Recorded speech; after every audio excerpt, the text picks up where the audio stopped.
আসসালামু আলাইকুম, welcome to হালকানস্টাইন। একটা বিশেষ ঘোষণার প্রেক্ষিতে আসলে ভাইয়ার এই ইমার্জেন্সি ভাবে বলো বা ইনফর্মালি একটা ভিডিও বানিয়ে ফেলা। কারণ আমি এখন যে ভিডিওটা বানাচ্ছি আমার বেসিক্যালি আমি আলাউদ্দিন হোস্টেলের মধ্যে আমার নিজের রুমের মধ্যে ভিডিওটা বানাচ্ছি। কোনো প্রপার স্টুডিওতে আমি ভিডিওটা বানাতে পারতেছি না। বাট এই বিশেষ ঘোষণার প্রেক্ষিতে আমি মনে করলাম হচ্ছে যে ভিডিওটা বানায় ফেলা খুবই জরুরি। আচ্ছা, তো শুরু করার আগে একটা কথা বলে নেই যে ভাইয়া, প্রথমে তোমাদের প্রতি আন্তরিকভাবে দুঃখ প্রকাশ করতেছি যে অনেকদিন ধরে চ্যানেলের সাথে গ্যাপ হয়ে গেছে, কোনো ভিডিও দেওয়া হয় না। তার কারণটা হচ্ছে যে যখন আমাদের মেডিকেল খুলে গেল এই লকডাউনের পরে, করোনা লকডাউনের পরে, তখন হচ্ছে কনস্ট্যান্টলি আমাদের টার্ম এবং কার্ড চলতেছে। তো এবং এর পরে আমাদের প্রফও কিন্তু অলরেডি শুরু হয়ে গেছে, ঠিক আছে। তো প্রফ অর্থাৎ প্রথম পেশাগত পরীক্ষা। তো এত কিছু চাপে আসলে প্ল্যাটফর্মকে কোনোভাবেই সময় দেওয়ার সময় হচ্ছিল না আর কি। তো যাই হোক, তো আলহামদুলিল্লাহ প্রফও এখনো চলতেছে, কিন্তু রিটেন পার্ট শেষ। তো ভাইয়ের জন্য দোয়া করিও। তো যাই হোক, মনে করলাম যে প্রফ শেষ না হলেও তোমাদের এখন হয়তো ভাইয়ার প্রয়োজন পড়বে এবং বিশেষ কিছু গাইডলাইনের দরকার পড়বে, তাই ব্যাক করে চলে আসলাম তোমাদেরকে সময় দেওয়ার জন্য। ওকে, যাই হোক, তো আমি এনাফ অফ এক্সপ্লেনেশন কেন আমার এতদিন ধরে চ্যানেলে কোনো ভিডিও দেওয়া হয় নাই। আশা করি ভাইয়ের সব আগের ভিডিওগুলো তোমাদের দেখা হয়েছে, এখন আরো নতুন ভিডিও ইনশাল্লাহ তোমাদের চ্যানেলে আপলোড হবে। ওকে, যাই হোক, তো যেই বিশেষ ঘোষণার পরীক্ষিতে একটা ভিডিওটা বানানো সেটা হচ্ছে কি, আজকে স্বাস্থ্য অধিদপ্তরের যে পরিচালক, ঠিক আছে, doctor A.K.M. Ahsan Habib sir, উনি এক ঘোষণা দিয়েছেন যে 2021-22 সেশনের মেডিকেল ভর্তি পরীক্ষা ফুল সিলেবাসে সংগঠিত হবে। আচ্ছা, এই ঘোষণার পর কিন্তু একটা মারাত্মক লেভেলে বিপ্লব হয়ে গেছে। স্টুডেন্টরা সবাই প্যানিক করা শুরু করছে, কারণ অধিকাংশ স্টুডেন্ট শর্ট সিলেবাসের প্রিপারেশন নিয়ে বসে আছে এবং হচ্ছে লং সিলেবাস অর্থাৎ ফুল সিলেবাসে হবে এটা নিয়ে তাদের কোনো এক্সপেকটেশনই নেই। কারণ most of the coaching centre থেকে শুরু করে সবাই, ভাইয়া আপু যাদের কাছে তুমি প্রশ্ন করতেছো তারা সবাই বলতেছে হচ্ছে এটা শর্ট সিলেবাসে হবে, ঠিক আছে। তো যাই হোক, যদিও ভাইয়া কিন্তু চ্যানেলে একটা ভিডিও দিছিলাম অনেক আগে, মনে করে কেউ যদি দেখে থাকতে পারো হয়তো মনে আছে যে আমি তখনও বলছিলাম ফুল সিলেবাসে হওয়ার সম্ভাবনাটা বেশি। আমি সেখানে অনেক কিছু যুক্তি দিছিলাম যে এইচএসসি তে তুমি কি পড়তেছো ওরা এটা ম্যাটার করতেছে না, ঠিক আছে। রেদার হচ্ছে তুমি একটা হাই এডুকেশনে আসার আগে, ধরো মেডিকেলে তুমি পড়বা, মেডিকেলে পড়ার জন্য তোমার যে বেসিক নলেজগুলো লাগবে সেই জিনিসগুলো তো তোমাকে গেইন করে আসতে হবে, তারা সেই জিনিসটা দেখতে চায়। তুমি এইচএসসি তে তো আমি বলছিলাম যে এইচএসসি কখনো কোনো কম্পিটিটিভ এক্সাম না। একটা কম্পিটিটিভ এক্সামে হচ্ছে চেষ্টা করে তোমার কতটুকু নলেজ সেই জিনিসটাকে বের করে আনা, এবং ও কোনো একটা ডিপার্টমেন্ট, ভার্সিটি কোনো একটা ডিপার্টমেন্টে পড়ার জন্য তোমার মিনিমাম যে লেভেলের নলেজগুলো লাগবে সেই অনুযায়ী প্রশ্নগুলো করে, ঠিক আছে। তো ওই কারণে হচ্ছে ফুল সিলেবাস হওয়াটাই বেশি যুক্তিযুক্ত ছিল, এবং আরো কিছু যুক্তি দিয়েছিলাম আমি সেই ভিডিওতে। যাই হোক, হয়তো দেখছো অনেকে ভিডিও, অনেকটা দেখো নাই, সেটা নিয়ে কোনো কথা নাই। কিন্তু আজকে আমাদের মোটামুটি বলা যায় একটা ফাইনাল সিদ্ধান্ত চলে আসছে যে ফুল সিলেবাস হবে। এখন করণীয় কি সেটা নিয়ে আমরা কথা বলি। নাম্বার 1, যে তোমরা সবাই ফেসবুকে হাই হতাশা করতেছো কেমনে সিলেবাস শেষ করবা, কিছুই পারি না, সেকেন্ড টাইমার নিয়ে চিন্তা করতেছো। এটা তো সেকেন্ড টাইমারদের জন্য সিলেবাস হয়ে গেছে, সেকেন্ড টাইমাররা ভালো পারবে, আমরা তো কিছুই পারবো না। হাই হতাশার কোনো সীমানা নাই, ঠিক আছে। নাম্বার 1 আছে, ভাই এটা অফ করো, এটা অফ করো, এটা অফ করার পরে বাকি পরের সব তিনটা মাথার মধ্যে নিজের মধ্যে তুমি প্ল্যান সাজাতে পারবা, ঠিক আছে। নাম্বার 2 হচ্ছে তুমি প্ল্যান সাজাও। দেখো, মেক এ প্ল্যান। এখন প্ল্যানটা বানাও। প্ল্যানটা কিভাবে বানাবা? দেখো, তুমি যদি এমন কোনো কোচিং সেন্টারে এক্সাম বেচে ভর্তি হয়ে থাকো বা কোচিং সেন্টারে ভর্তি হয়ে থাকো যে তোমাকে ফুল সিলেবাস পড়াচ্ছে অলরেডি, ঠিক আছে, তাহলে তুমি ইউ আর মোস্ট ওয়েলকাম। তোমার তাহলে চিন্তা করার দরকার নেই, তোমার শেষ হয়ে যাবে 2 মাসের মধ্যে ফুল সিলেবাস। কিন্তু তুমি যদি কোথাও এমন পড়তে হয়ে থাকো যে শর্ট সিলেবাস করাইতেছে এবং তারা এই প্ল্যান বা এই টার্গেটেই চলতেছিল যে শর্ট সিলেবাস শেষ করবে এবং এখনো তাদের মধ্যে কোনো প্ল্যানের পরিবর্তন দেখতেছো না, তাহলে you are in big trouble. তখন হচ্ছে তোমাকে নিজের প্ল্যানটা নিজে করে ফেলা আমার মতে উচিত। এবং বেশিরভাগ যারা অনেকেই প্রস্তুতি নিতেছো, হয়তো অনেকে এক্সাম ব্যাচে ভর্তি আছো কিন্তু কোথাও কোনো মেডিকেল কোচিং করতেছো না, যেমনটা আমি ভাইয়া নিজে করছিলাম, যে আমি কোথাও কিন্তু কোচিং করিনি, বাট জাস্ট এক্সামগুলো দিছিলাম হচ্ছে উন্মেষে। ওকে, তো যাই হোক, এখন এই কাজটা যারা করতেছো তারা কিন্তু নিজের প্ল্যানটাকে নিজে সাজাইতে হবে, ঠিক আছে।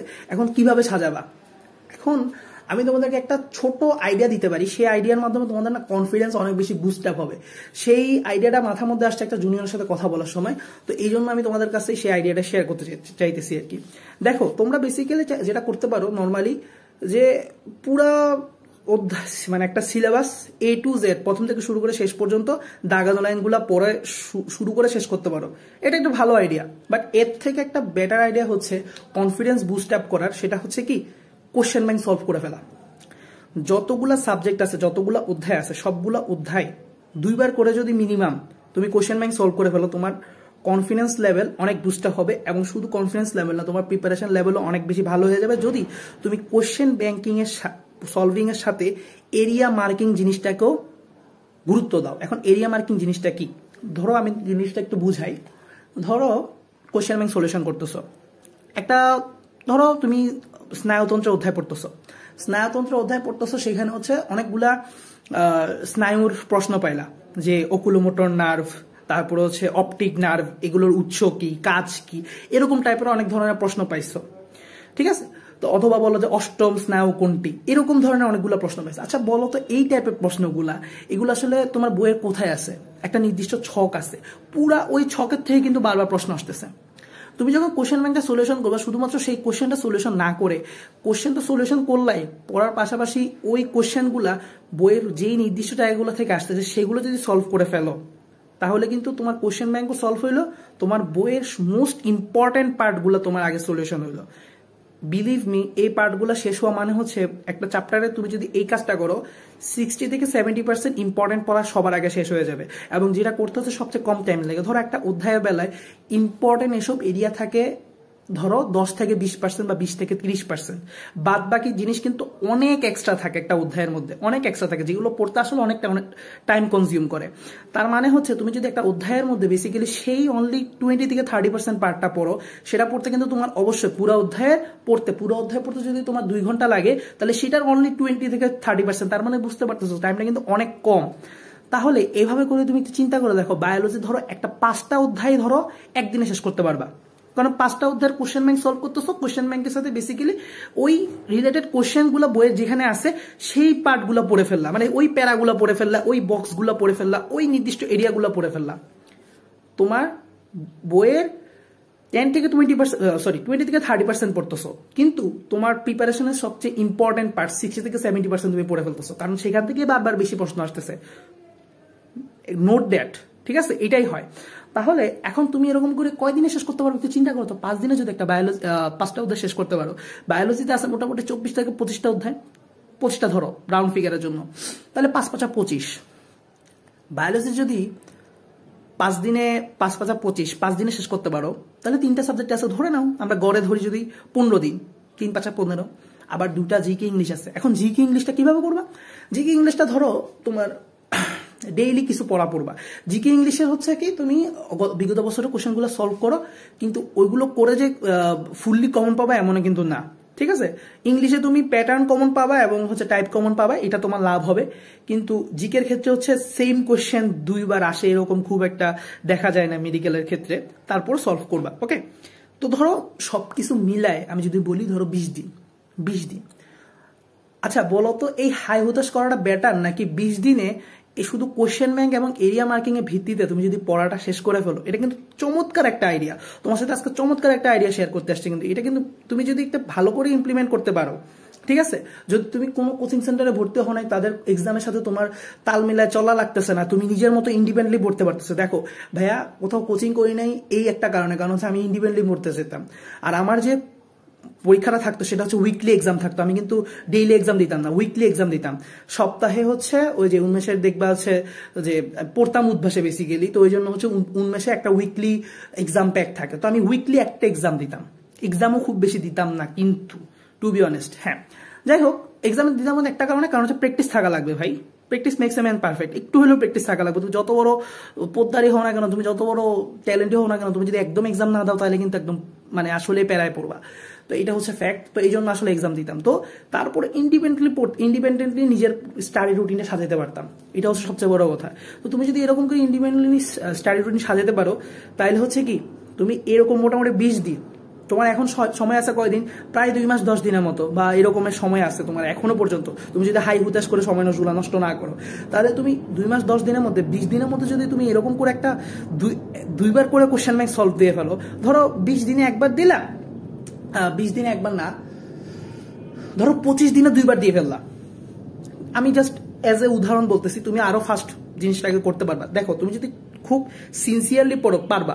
সো 20 থেকে 25 দিনে তুমি 2 বার যদি কোশ্চেন ব্যাংক সলভ দিতে পারো, তাহলে তোমার পড়াটা অনেক বেশি ভালো হয়ে গেল, ঠিক আছে, যে পার্ট থেকে প্রশ্ন বেশি আছে।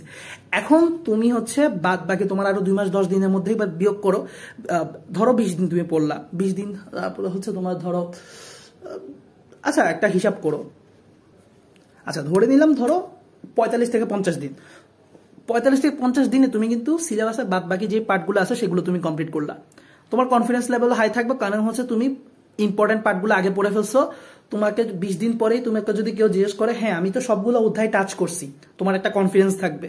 কিন্তু তুমি যদি ওই আস্তে ধীরে আগাও, তোমারও দেখা যাবে কি অনেকগুলো অধ্যায় বাকি থাকবে, তখন তোমার কনফিডেন্স লেভেল 20 দিনে গিয়েও তোমার বাড়বে না। তাহলে আজকে থেকে 20 দিন কাউন্ট করো, আজকে তুমি যে অবস্থায় আছো 20 দিন পরে তুমি এর থেকে অনেক বেশি ভালো অবস্থা থাকবে, যদি ভাইয়ের এই কথাটা মেনে যদি ওইভাবে কাজটা করতে পারো। ওকে, আচ্ছা এখন হচ্ছে নাম্বার, এইটা হচ্ছে ইম্পর্টেন্ট কথা নাম্বার 2, মানে মোস্ট ইম্পর্টেন্ট কথার মধ্যে বলতেছি আর কি। ওকে, নাম্বার 2 হচ্ছে এখন বেশি তোমরা যেহেতু একটু করোনা বেচ, আমি বেসিক্যালি এটাই বলবো যে করোনার কারণে ডিস্ট্রাকশন হয়ে গেছে আসলে 2-3 বেচ, তার মধ্যে তোমরাও একজন আসো, অ্যাডমিশন টাইমে খুব সাফার করবা, তো এটা স্বাভাবিক। তো তোমরা এক্সট্রা ইনফরমেশনে বেশি লাফালাফি করার দরকার নেই, তোমরা হচ্ছে ওয়ান বুকের সাথে অ্যাটাচ থাকবে, একটা বুক রিকমেন্ডেশন করবো। তোমার গাজী আজমল স্যার পড়বা হচ্ছে জুলজির ক্ষেত্রে, বোটানির ক্ষেত্রে হচ্ছে আবুল হাসান স্যার, এবং হাজারিনাক স্যার হচ্ছে কেমিস্ট্রির ক্ষেত্রে, ইশাক স্যার হচ্ছে ফিজিক্সের ক্ষেত্রে। এই 4টা বই, ঠিক আছে, একদম কনস্ট্যান্টলি ফলো করবা। এই বইয়ের বাইরে এক্সট্রা ইনফরমেশন নিয়ে কোনো ঘাটাঘাটি করার দরকার নাই। এক্সট্রা ইনফরমেশন ধরো তোমার যদি 10 থেকে 20 দিন সময় থাকে, তখন হচ্ছে তুমি সেই এক্সট্রা ইনফরমেশনগুলো যে কোনো একটা গাইড সিরিজ ধরো, রয়্যাল অথবা তোমার যে কোচিং সেন্টারে কোচিং করতেছো সেই কোচিং সেন্টারের কোনো সহায়িকা বই ধরে তুমি সেই এক্সট্রা ইনফরমেশনগুলো পড়লা। শুধুমাত্র কোচিং এক্সাম ভালো করার জন্য এখন এক্সট্রা ইনফরমেশন পড়ে কোনো লাভ নাই। তুমি এক্সট্রা ইনফরমেশন পড়ে কোচিং এক্সামে ফার্স্ট হতে পারবা, কিন্তু এই কোচিং এক্সামের ফার্স্টগুলো কোথাও গিয়ে ভালো করে না মোস্ট অফ দ্য কেসে। তুমি এটা মনে রাখবা, শুধুমাত্র কোচিং এক্সাম ভালো করতে গিয়ে তুমি যদি কিছু করো সেটা তোমার আলটিমেটলি কোনো ফায়দা দিবে না। সো এই জিনিসটা মাথায় রাখবা। আমি নিজেও কোচিং এক্সামে যে খুব বেশি ভালো করতাম এমন না, কোচিং এক্সামে বেশি ভালো করতে যাই হচ্ছে যে ওইখানে কিছু কোশ্চেনে স্ট্র্যাটেজিক্যালি মানে ফল্ট আছে, কারণ ওই কারণে দেখা যায় বেশিরভাগ এক্সামে যারা ভালো করে কোচিং সেন্টারগুলোতে যারা ফার্স্ট সেকেন্ড হয় মেডিকেলের ক্ষেত্রে, তারা দেখা যায় মেইন অ্যাডমিশন সেন্টারে গিয়ে অনেক কিছু ভুলভাল করে আসে, কারণ স্ট্র্যাটেজিগত ভাবে কোশ্চেনগুলো সাজানো ঠিক থাকে না। এই জন্য তুমি কোচিংয়ে ভালো করলো, মেডিকেলে আসল ভর্তি পরীক্ষা আসলে ভালো করে না অনেকে। তাই তুমি তোমার পড়াটাকে আসল মেডিকেল অ্যাডমিশন টেস্টে যেরকম আসবে প্রশ্ন, সেরকম ভিত্তিতে তোমার পড়াগুলোকে সাজাও, ঠিক আছে। এক্সট্রা ইনফরমেশন তুমি মিলাই নিও। বিগত 10 বছরের ভর্তি পরীক্ষায়, বিগত 7-8 বছরের মিনিমাম ভর্তি পরীক্ষায় এক্সট্রা ইনফরমেশনে কয়টা প্রশ্ন আসছে আমাকে একটু বলো তো? প্রতিটা সাবজেক্টে মিনিমাম 2 থেকে 5% বা 2 থেকে 7% হাইয়েস্ট এক্সট্রা ইনফরমেশন পড়ার প্রয়োজন পড়ে। বাদ বাকি একটা বইয়ের সাথে তুমি যদি লেগে থাকো, আমি একটা কথা বলি, এক্সট্রা ইনফরমেশন না পড়ার জন্য তোমার চান্স মিস হবে এমন হবে না ইনশাল্লাহ। এক্সট্রা ইনফরমেশন দিয়ে মানুষ পজিশন আগায়, এটা হচ্ছে মেইন কথা। এবং কোনো জায়গায় যদি কোনো নেগেটিভ মার্কিং খেয়ে যায় তখন সেটাকে ব্যাকআপ দিতে সাহায্য করে। কিন্তু তুমি যদি একটা বইয়ের যতগুলো ইনফরমেশন আছে সেগুলো সব ঠিকভাবে পড়ে ঠিকভাবে ডেলিভার করতে পারো, তোমার চান্স কখনো মিস হবে ইনশাল্লাহ। এটা আমি ভাইয়া লিখে দিতে পারবো। ওকে, তারপরে হচ্ছে কি জিকে ইংলিশ নিয়ে কিছু কথা বলি ছোট্ট করে। দেখো, জিকে এবং ইংলিশটা ডেইলি চেষ্টা করলে হচ্ছে রেগুলার 1 ঘন্টা করে পড়ার ট্রাই করবা, তাহলে হচ্ছে এই জিকে ইংলিশটা পড়াটা ভালো হয়। একবারে এক গাদা নিয়ে বসার থেকে আমার কাছে মনে হয় কি জিকে এবং ইংলিশটা প্রতিদিন 1 ঘন্টা করে টাইম দিলে পড়াটা ভালো হয়। এবং বিগত দিনে 1 ঘন্টায় যে পড়াটা পড়লাম, পরের দিনে 1 ঘন্টা পড়ার আগে শুরুতে 10 মিনিট বা 15 মিনিট একবার রিভাইজ করে নিলে পড়াটা আরো অনেক বেশি স্থায়ী থাকে, এবং বারবার রিভাইজের মাধ্যমে পড়াটা অনেক বেশি রিফাইন্ড হয় তোমার মেমোরিতে। ওকে, সো এই কাজটা করতে পারো। আর ইংলিশের ক্ষেত্রে হচ্ছে তো অবশ্যই ভোকাবুলারি পার্ট আছে, অর্থাৎ মুখস্থের পার্ট আছে, এবং হচ্ছে নন মুখস্থের পার্ট আছে আমি যদি বলি। তো মানে যেগুলো গ্রামাটিক্যাল পার্ট একসাথে দেখার চেষ্টা করতে পারো, কোনো সমস্যা নেই। 3-4 দিন মিলিয়ে টানা গ্রামাটিক্যাল পার্ট সব শেষ করে দিলা, কোনো প্রবলেম নাই। এবং প্র্যাকটিসও করলা, অ্যাপিক্স বই থেকে প্র্যাকটিসও করলা।